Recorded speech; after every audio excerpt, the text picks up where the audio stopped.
শ্রদ্ধাস্পদেষু। কিরণদা, গরিব বলে কি গাঁয়ের মেয়েকে একেবারে ভুলে যেতে হয়? দয়া করে ওর সঙ্গে আজই আসবেন। কতদিন দেখা সাক্ষাৎ হয় না, অনেক কথা আছে।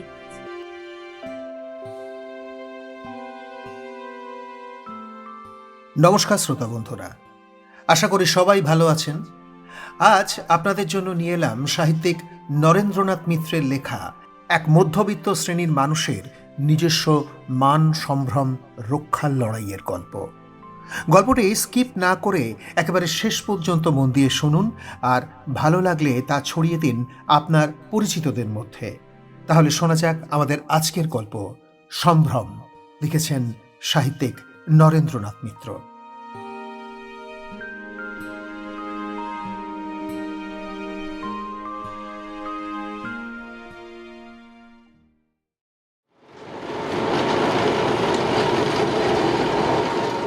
মাসের শেষ। ট্রামে ফার্স্ট ক্লাসে 5টি পয়সা লাগে, সেকেন্ড ক্লাসে 3 পয়সা। ঝুল পকেটে একবার হাত বুলিয়ে এদিক ওদিক তাকিয়ে দ্বিতীয় শ্রেণীর কামরাতেই উঠে পড়লাম। ভিড় ঠেলে কোনো রকমে মাথাও গলালাম ভেতরে। বসবার তো দূরের কথা, ভিতরে দাঁড়াবারও জায়গা নেই। ধাক্কা দিতে দিতে বা ধাক্কা খেতে খেতে উপবিষ্ট যে লোকটির ঘাড়ে এসে পড়লাম, চেয়ে দেখি সে আমাদের সদানন্দ, আমাদের অফিসের বেয়ারা। দুজনেই অপ্রস্তুত হলাম। সদানন্দ তাড়াতাড়ি উঠে দাঁড়িয়ে বলল, হ্যাঁ, আপনি বসুন। আরে না না না, তুমি বসো, তুমি বসো। তাতে কি হয়েছে, এ তো আর অফিস নয়। কিন্তু সদানন্দ কিছুতেই আমার কথা শুনল না। আমাকে প্রায় জোর করে ওর সিটে বসিয়ে দিয়ে বলল, নাই বা হলো অফিস, কিন্তু আপনি দাঁড়িয়ে যাবেন, আমি বসে যাব, তাই কি হয়? বসুন, আপনি বসুন। আমাদের দাঁড়িয়ে যাওয়া অভ্যাস আছে। তাছাড়া আমি একটু আগেই নামবো। ট্রামের আরও সব যাত্রী আমাদের এই সৌজন্য বিনিময় দেখে কৌতূহলী হয়ে উঠেছিল। আমি আর কোনো কথা না বলে আস্তে আস্তে ওর আসনে বসলাম। তারপর খানিকটা প্রসন্ন কণ্ঠে বললাম, সদানন্দ, তুমি ভালো আছো তো? সুধা আর ছেলেমেয়েরা সব ভালো আছে? সদানন্দ ঘাড় নেড়ে সংক্ষেপে বলল। হ্যাঁ হ্যাঁ, আছে আছে। ওর সংক্ষিপ্ত জবাব শুনে মনে পড়ল, কিছুদিন আগে সদানন্দকে আমি বড় কড়া ধমক দিয়েছিলাম। ও বোধহয় সে কথা ভুলতে পারেনি।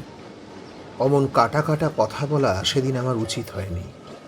মনে মনে একটু লজ্জিত হলাম। আমি সাধারণত চাকর বেয়ারাদের সঙ্গে বকাবকি করি না, কিন্তু সেদিন আমার মেজাজটা ঠিক ছিল না। কিছুকাল ধরে ও আমাকে যেভাবে বিরক্ত করতে শুরু করেছিল, তাতে কম লোকই মেজাজ ঠিক রাখতে পারত। আমাদের ইন্স্যুরেন্স কোম্পানিতে সদানন্দ চক্রবর্তীকে বছর দেড়েক আগে আমি কাজটা জুটিয়ে দিই।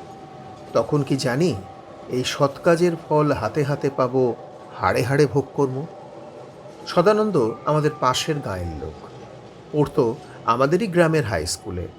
অবশ্য আমরা তখন পাশ টাশ করে অনেক আগেই গ্রাম ছেড়ে চলে এসেছি। ছুটি ছাটায় কালে ভদ্রে দেশে যাই। ওর বাবা মাধব চক্রবর্তী ছিলেন কুণ্ডুদের তহসিলদার। মিতব্যয়ী হলে কিছু রেখে যেতে পারতেন, কিন্তু যেমন পেটুক ছিলেন তেমনি ছিলেন মামলাবাজ। যাওয়ার আগে একেবারে ফতুর হয়ে গেলেন।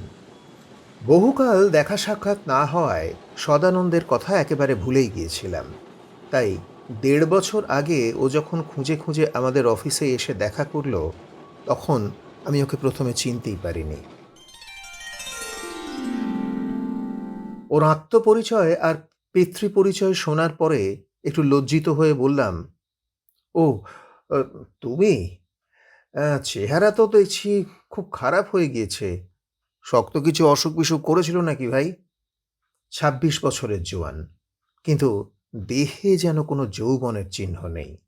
চোয়ালপানা মুখ, চোখের নিচে কালি, লম্বা চেহারা, এর মধ্যেই যেন কোল কুঁজো হয়ে পড়েছে। সদানন্দ মৃদু হেসে বলল, না, অসুখ বিসুখ আর কি।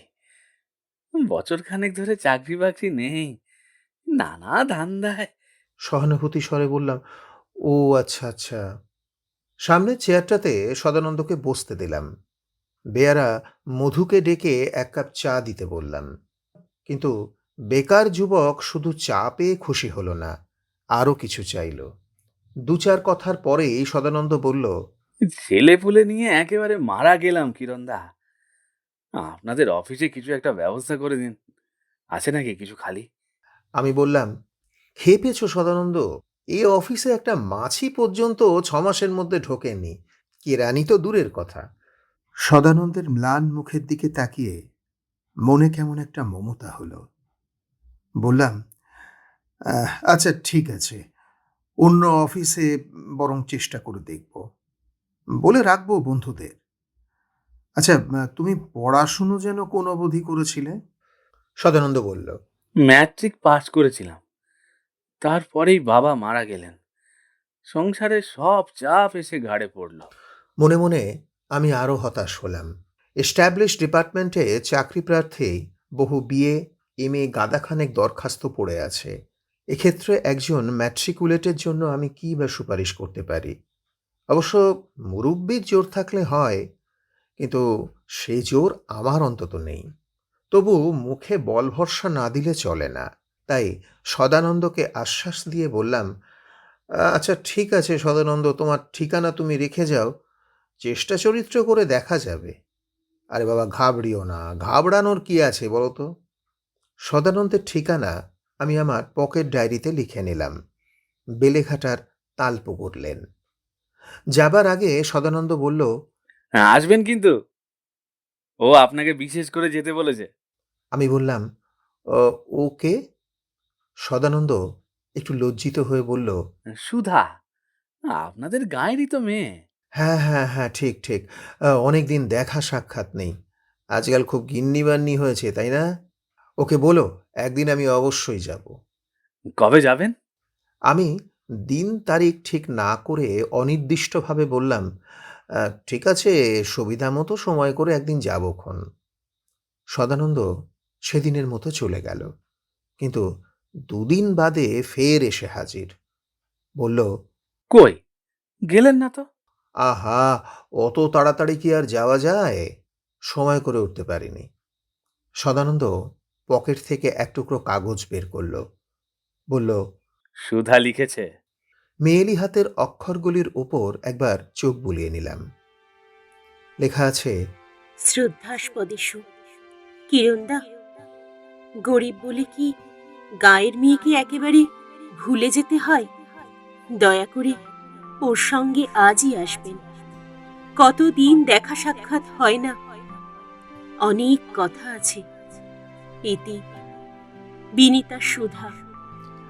অনেক কথা যে আসলে একটিমাত্রই তা বুঝতে বাকি রইল না। সাধ করে ফাঁদে পা দিচ্ছি সেটাও টের পেলাম। তবু এতদিন বাদে গাঁয়ের মেয়ের আহ্বান একেবারে উপেক্ষা করতে পারলাম না। মনে পড়ল, কিশোর বয়সে সুধা বেশ সুন্দরী ছিল দেখতে।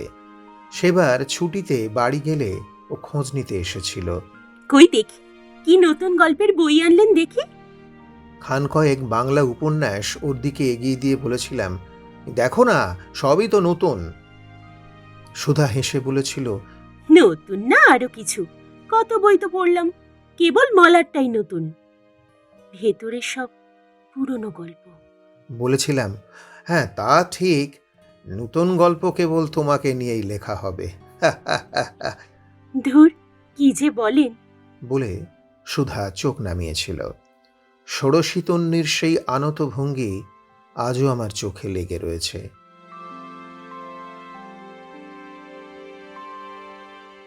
কিন্তু তালপুকুরে গিয়ে দেখলাম জল একেবারে শুকিয়ে গিয়েছে।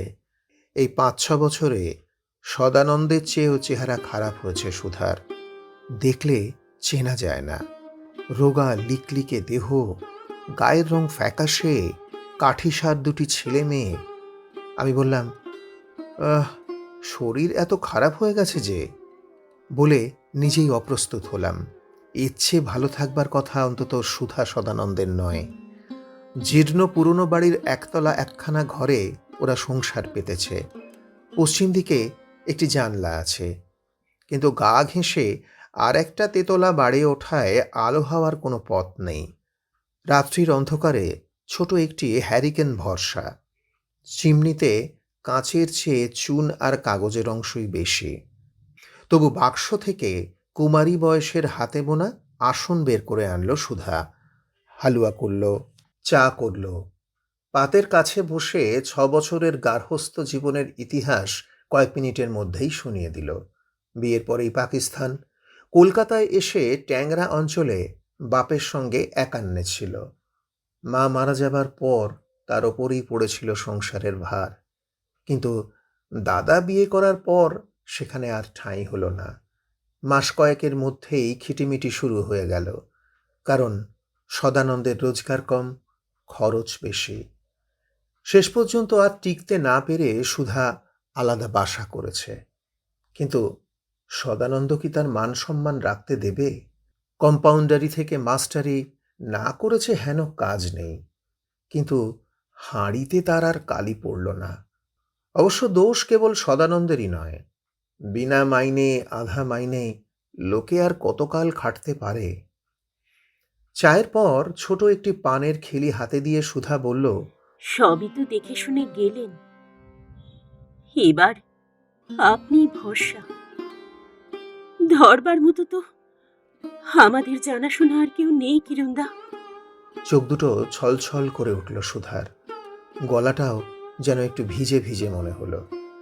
আমি শুকনো গলায় বললাম, আচ্ছা দেখব চেষ্টা করে কি করা যায়।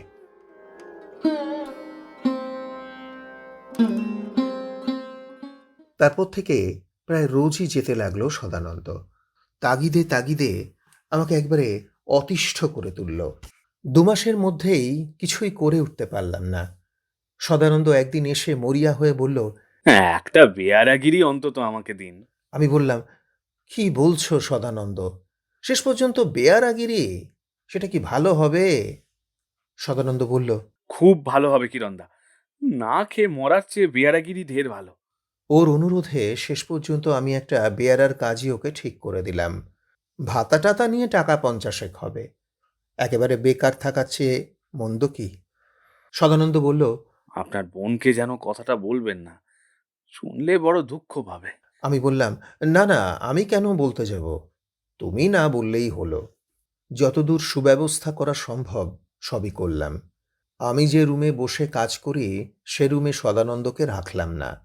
এস্টাবলিশমেন্ট সেকশনের বিনয়বাবুকে বলে কয়ে রেকর্ড সেকশনে ওর একটা কাজ ঠিক করে দিলাম। আর সহকর্মীদের অনুরোধ করলাম সদানন্দকে দিয়ে যেন তারা চা পান বিড়ি যেন না আনান। ম্যাট্রিক পাস বামুনের ঘরের ছেলে নেহাতি পেটের দায়ে বেয়ারার কাজে নেমেছে, ওকে যেন একটু খাতির যত্ন করেন ওনারা। অনেকেই সাধ্যমতো আমার অনুরোধ রাখলেন, কিন্তু সদানন্দের চিত্তে আনন্দ নেই, মানে সন্তুষ্টি নেই। অফিসে মাঝে মাঝে 2-1টি কেরানির পদ খালি হয়, আর সেই শূন্য চেয়ারের দিকে প্রলুব্ধ চোখে তাকিয়ে থাকে সদানন্দ। শুধু তাকিয়েই যে ক্ষান্ত থাকে তা নয়, আমাকে এসে আঁকড়ে ধরে। হ্যাঁ, এই হিরেন বাবুর জায়গায় আমাকে ঠিক করে দিন। শুনেছি তিনিও তো ম্যাট্রিক পাস ছিলেন, আমি ওর সব কাজ করতে পারবো। একাধবার চেষ্টা যে করলাম না তা নয়, কিন্তু বিফল হয়ে আমার নিজের মেজাজও একেবারে বিগড়ে গেল। রাগ করে বললাম, আহ, আমাকে কেন জ্বালাতন করছো সদানন্দ? এখানে যারা একবার টুলে বসে তারা আজ চেয়ার ছেড়ে উঠতে পারে না। তোমার যদি এই অফিসে না পোষায় তাহলে কলকাতায় তো আরও শত শত অফিস আছে। সদানন্দ কাতরভাবে বলল। কিন্তু আপনি যদি ভালো করে চেষ্টা করেন কিরণদা। চটে উঠে বললাম, আহ, আমি হাজার চেষ্টা করলেও কিছু হবে না। তুমি নিজের পায়ে নিজে কুড়ুল মেরেছ। তখন মনে ছিল না? তখন পারলে না 2 দিন সবুর করতে? সদানন্দ বলল। কি করে করবো কিরণদা? আমি বিরক্ত হয়ে বললাম, আহ, অমন বারবার কিরণদা কিরণদা করতে হবে না। ভুলে যেও না এটা অফিস। অফিসের বাইরে দাদা কেন, ঠাকুরদা বলেও তুমি ইচ্ছা করলে আমাকে ডাকতে পারো, কিন্তু এখানে সেটা নয়।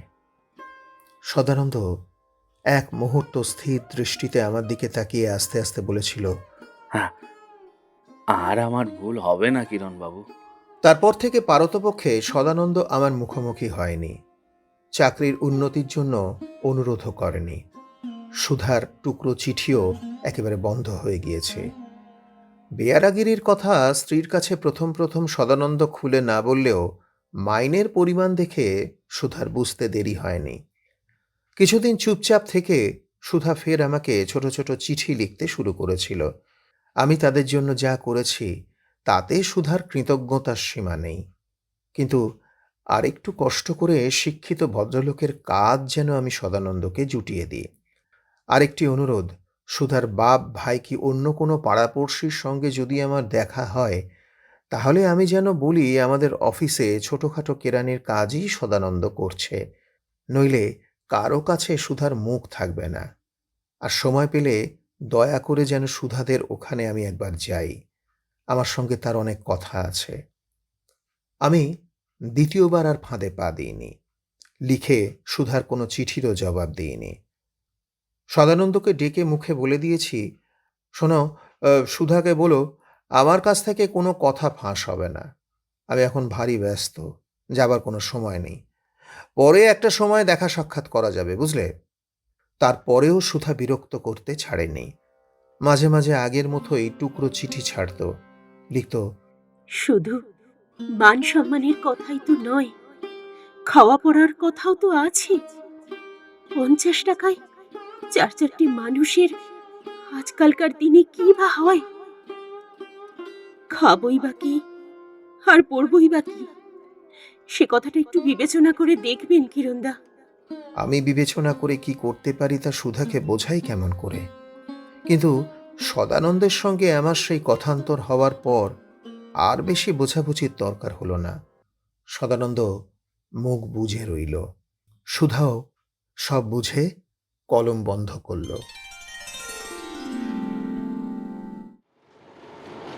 তারপর সদানন্দের সঙ্গে মুখোমুখি আমার এই প্রথম দেখা। কলেজ স্ট্রিটের মোড়ে ট্রাম এসে থামতেই আমার পাশের অপরিচিত ভদ্রলোক উঠে গেলেন। আমি সদানন্দকে ডেকে বললাম, বসো সদানন্দ, এখানেই বসো।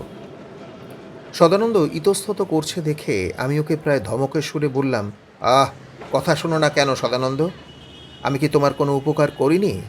সেই একদিনের জ্বালা তুমি চিরদিন মনে পুষে রাখবে?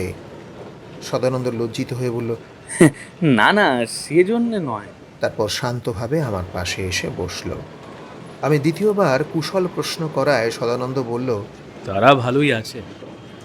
আপনি তো আর এলেন না, আপনাকে যেতে বলেছে। আমি হেসে বললাম, সত্যি বলেছে না তুমি বানিয়ে বলছো ভাই?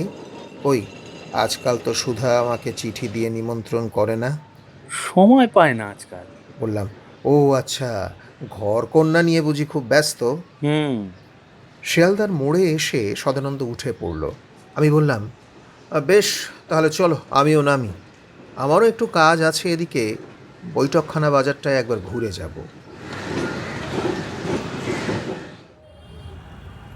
শিয়ালদায় ট্রাম থেকে নেমে দুজনে এগুতে লাগলাম। সদানন্দ বলল, আপনি কোথায় যাবেন? ওই সতীশ কাকার দোকানটা হয়ে যাব। চলো না, তুমিও যাবে আমার সঙ্গে। দেশের লোকের সঙ্গে একবার দেখা সাক্ষাৎ হবে। চলো। পুরনো বাজারে সতীশ মল্লিকের ফার্নিচারের দোকান। তিনি আমাদের গ্রামের লোক। একটা পলিসি নেবেন বলে বহুদিন ধরেই ভরসা দিচ্ছিলেন। ভাবলাম আরেকবার তাগিদ দিয়ে যাই। আমাকে দেখে সতীশ কাকা আপ্যায়ন করে বসালেন। আরে এসো এসো এসো এসো, কি খবর তোমার? খবর তো আপনার কাছে। কাকা, আপনাকে যা বলেছিলাম মনে আছে তো? আছে আছে, কিন্তু বিক্রি বাটা যে একেবারে নাই। সবুর করো, সময় মতো সবই হবে, তোমাকে কিছু বলতে হবে না। প্রতি মাসেই সতীশ কাকা এ ধরনের কথা বলে আসছেন। আমি আর কোনো জবাব দিলাম না, উঠে চলে আসছিলাম। সতীশ কাকা বললেন, বসো বসো। তারপর সদানন্দের দিকে হঠাৎ ওর চোখ পড়ল। বললেন, আরে, ওকে আবার কোত্থেকে জোটালে? ওর সঙ্গে দেখা হলো কোথায়? আমি বললাম, কেন, আপনি জানেন না বুঝি? ও তো আমাদের অফিসেই কাজ করে। সতীশ কাকা বাঁধানো দাঁতে হেসে বললেন, তাই নাকি? আমি সত্যি জানতাম না। তা অফিসে কি কাজ করো সদানন্দ? মুহূর্তের জন্য ম্লান দেখালো সদানন্দের মুখ। মিথ্যে কথাটা চট করে যেন আমার সামনে বলতে পারছে না, কিন্তু আমি বলতে পারলাম। সদানন্দের ওপর সহানুভূতিতে আমি হঠাৎ যেন মহানুভব হয়ে পড়েছি। একটু জোর করে টানা টানা হাসির সঙ্গে বলতে লাগলাম, ওই কাজ আর কি সতীশ কাকা, অফিসের সেই একই কাজ, সেই 10টা 5টা কলম পেশা। হঠাৎ আমাকে বাধা দিয়ে সদানন্দ বলে উঠল, না সতীশ কাকা, ওদের কাজ কলম পেশা হলেও আমার কাজ আলাদা। আমি ওখানে বেয়ারা হয়ে ঢুকেছি। আমি আর সতীশ কাকা দুজনে স্তম্ভিত হয়ে গেলাম। সদানন্দের কাছ থেকে এ ধরনের জবাব আমরা কেউই প্রত্যাশা করিনি।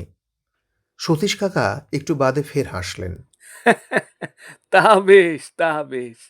আজকাল তো এই চাই, ডিগনিটি অফ লেবার। বেয়ারাগিরি হোক আর কেরানিগিরি হোক, সব নকরি। কি বলো হে কিরণ কুমার? কিন্তু কি বলবো আমি, রাগে অপমানে আমার কথা বন্ধ হয়ে গিয়েছিল। বাজারের ভেতর থেকে কোনো ক্রমে বেরিয়ে এসে সদানন্দের মুখোমুখি এসে দাঁড়ালাম। মনের সমস্ত জ্বালা জিভের ডগায় এনে তীব্র কণ্ঠে বললাম, এর মানে কি হলো সদানন্দ? সদানন্দ কোনো জবাব দিল না। আমি তেমনি ঝাঁঝালো সুরে বললাম, এর মানেটা কি হলো সদানন্দ? নিজের নাক কেটে পরের যাত্রাভঙ্গের মতো এত কি দরকার ছিল শুনি? সতীশ কাকার কাছে আমাকে এমনভাবে মিথ্যেবাদী না বানালেই কি তোমার চলছিল না? আমি কি তোমার কোনো উপকারই করিনি? সদানন্দ বলল, অনেক করেছেন কিরণদা, অনেক করেছেন। আপনাকে আমি মোটেই অসম্মান করিনি। আমি শুধু নিজের মান রাখতে চেষ্টা করেছি। আমি বললাম, কি করে মান তোমার রইল? নাকি রাতারাতি একেবারে ধর্মপুত্র যুধিষ্ঠির বনে গেছো? না না কিরণদা, ভুল বুঝবেন না। যুধিষ্ঠির ভীমের কথা নয়, আসল কথাটা আপনাকে বলা হয়নি। বললাম, হুম, বেশ, তাহলে দয়া করে বলো। সদানন্দ একটুকাল চুপ করে থেকে বলল, এখন আর বেয়ারাগিরির কথা গোপন করার আমার দরকার নেই কিরণদা। সুধা নিজেও আর তা চায় না। কেন? তারই বা এমন সুমতি হওয়ার কারণ কি ঘটল? সদানন্দ একটুকাল আমার মুখের দিকে চেয়ে রইল, তারপর বলল, সে নিজেও যে ঝিগিরিতে ঢুকেছে কিরণদা, অনেক ধার দেনা হয়ে পড়েছিল। বিস্মিত হয়ে বললাম, হ্যাঁ, বলো কি? ঝিগিরি? হ্যাঁ, তবে কোনো বাড়ির ঝি নয়, পাড়ার স্কুলের ঝি। বাসন মাজা বা বাটনা বাটার কাজ করতে হয় না, কেবল এ বাড়ি সে বাড়ি থেকে কুড়িয়ে কুড়িয়ে ছোট ছোট মেয়েদের স্কুলে নিয়ে যেতে হয়। তাদের দলে আমার মেয়েও থাকে, বিনে মাইনে স্কুলে পড়তে পায়। এও তো কম লাভ না। ও আচ্ছা, আচ্ছা, সদানন্দ, কত মাইনে পায় সুধা? আমার কাছে যেন মাইনেটাই আসল কথা। 25 টাকা। প্রথমে ভেবেছিলাম বন্ধু বান্ধবের কাছে ওকে মিস্ট্রেস বলেই চালিয়ে দেব, কিন্তু ওই নিষেধ করলো। বলল, কি লাভ, এরই মধ্যে চেনা জানা কতজনের সামনে ধরা পড়ে গেছি।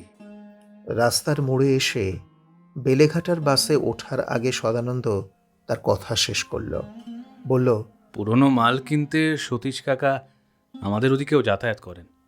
একদিন সুধা হয়তো ধরা পড়ে যাবে।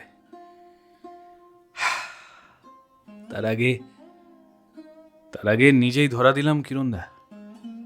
আচ্ছা আচ্ছা, আজ আমি আসি।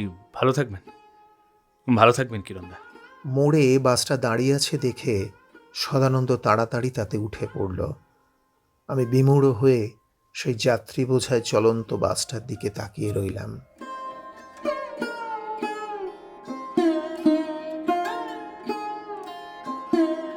শেষ হলো আমাদের আজকের গল্প, নরেন্দ্রনাথ মিত্রের লেখা সম্ভ্রম। কেমন লাগলো আমাদের আজকের গল্প?